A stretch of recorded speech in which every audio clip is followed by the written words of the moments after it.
நோம்பு கஞ்சி பண்ணதுக்கு எண்ணெயில் வெங்காயம், பச்சை மிளகாய், மசாலா ஐட்டம் எல்லாம் போட்டுட்டு அது கொஞ்சம் வதங்கின பிறகு இஞ்சி பூண்டு பேஸ்ட், அதுக்கு பச்சை ஸ்மெல் பண்ணோடனே மல்லி, புதினா, தக்காளி, மிளகாய்த்தூள், மஞ்சள் தூள், கேரட், பீன்ஸ் எல்லாம் போட்டு தண்ணி ஊற்றி உப்பும் போட்டு ஊற வச்ச பாசிப்பருப்பை போட்டு தேவையான தண்ணியையும் ஊற்றி உப்பு காரம் எல்லாம் செக் பண்ணிக்கணும். கொஞ்சமாக மல்லி, புதினா எக்ஸ்ட்ராவாக போட்டுட்டு கடைசியாக தண்ணி கொதித்த பிறகு ஊற வச்ச அரிசி, ஜீரக சம்பா அரிசி எடுத்திருக்கேன் நான் இன்றைக்கி, அதையும் போட்டு நல்லா அரிசி வேகணும். கொஞ்சமாக மசிச்சு விட்டுக்கணும்.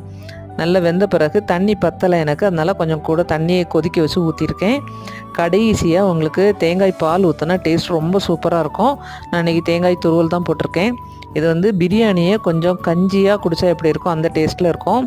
இந்த வாய்க்கு ரொம்ப ருசியாக இருக்கும். இதோட டீட்டெயில் ரெசிபி வீடியோவுக்கு இந்த ஸ்க்ரீன்லேயே கீழே ஒரு ப்ளே பட்டன் இருக்குது, அதை ப்ளே பண்ணி பாருங்க. இந்த வீடியோ பிடிச்சிருந்தா சப்ஸ்கிரைப் பண்ணுங்க, இல்லைன்னா பிடிக்க வீடியோ பார்த்துட்டு சப்ஸ்கிரைப் பண்ணுங்க. தேங்க்யூ.